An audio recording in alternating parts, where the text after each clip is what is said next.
Throughout the spring and summer of 2001, the world's most powerful security apparatus collected and issued warnings of what appeared to be a forthcoming attack on the United States, its allies, or its interests. It was more than a threat to America. It was a threat to them.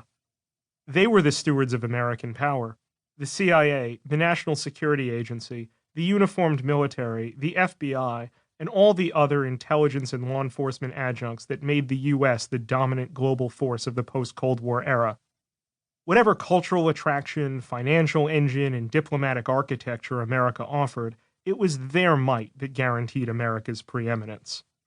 What in turn guaranteed the power of this security state was its ability to keep Americans safe at home. The security state had succeeded so thoroughly that America exercised its strength abroad while taking its own domestic safety for granted. America acted. As the global hegemon, it was not acted upon. That assumption was part of a civic religion, as old as the country itself, known as American exceptionalism. The prerogative that America, by destiny as much as by right, set terms for the world that it was not itself bound by. A global policeman's doctrine of qualified immunity.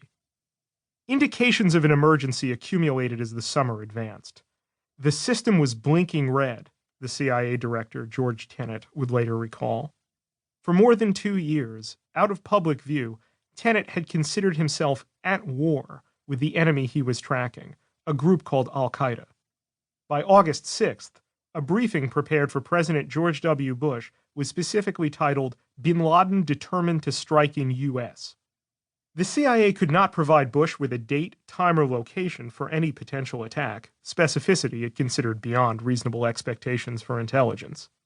The security state hoped that providing a general strategic warning would be enough to spur Bush into urgency. Yet the president responded to the report by telling his Al-Qaeda briefer, Michael Morrell, "Okay, Michael, you've covered your ass." The CIA knew much about Osama bin Laden, an impossibly wealthy Saudi construction scion who had turned religious militant.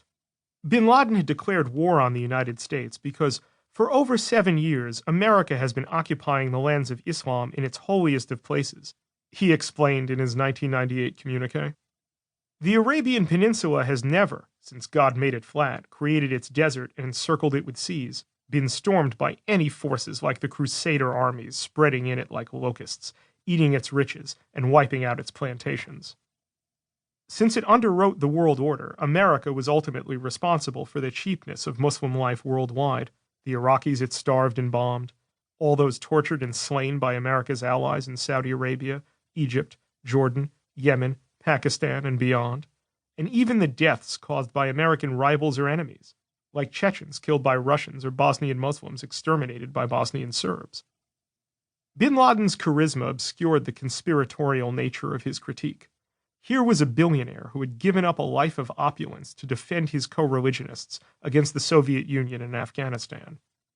Miraculously, that is, thanks to the indomitable guerrillas of Afghanistan, and support from Riyadh, Islamabad, and satanic Washington, something he preferred not to emphasize, Bin Laden's side won. Now, as he targeted the only remaining superpower, he told Muslims they could redeem all the humiliation they felt. All it required was violence.